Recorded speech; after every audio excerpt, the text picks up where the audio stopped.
هذا المطعم يقول لك يا أفندي إذا كنت تبغى المندي تعال عندي. طبعا عندهم الدجاج المندي، هذا المطبوع على الحجر. أكيد بعد الدوام تبغى تسير على مطعم نظيف وعنده أكلات منوعة وحاجات جدا جميلة.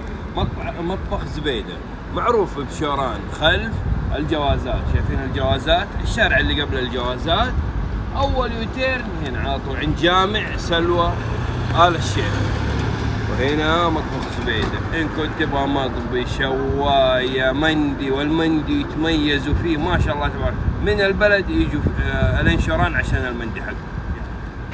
طبعا عندهم 3 أنواع من الرز، إن كان مندي أو رز عربي أو بخاري. مين ما يحب البخاري؟ هذا البخاري.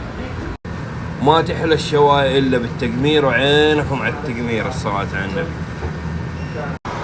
ودجاجهم المستخدم أفضل أنواع الدجاج، إن كان فقيه أو الوطنية، عينكم عليه.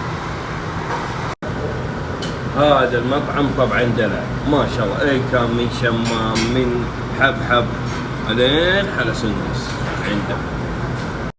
أحيانا الواحد لما يخرج من الدوام يحتار فين المطعم المناسب، واللي بصراحة يا يجمله في بيته أو مع نفسه. بصراحة مطبخ زبيدة تميز بهذه الفكرة.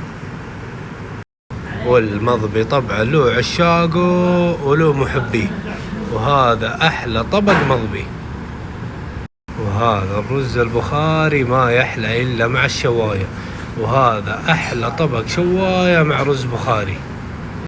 أكيد بمناسبة الافتتاح مقدمين خصومات. أكيد 10% لمدة 4 أيام. من متى تبدأ؟ من اليوم الخميس 12/11. 12/11 من اليوم 4 أيام خصومات بمناسبة الافتتاح، شيء يبيض الوجه. وهنا عندهم عدة أنواع من الإدامات، هذا الإدام المشكل، وهنا الملوخية.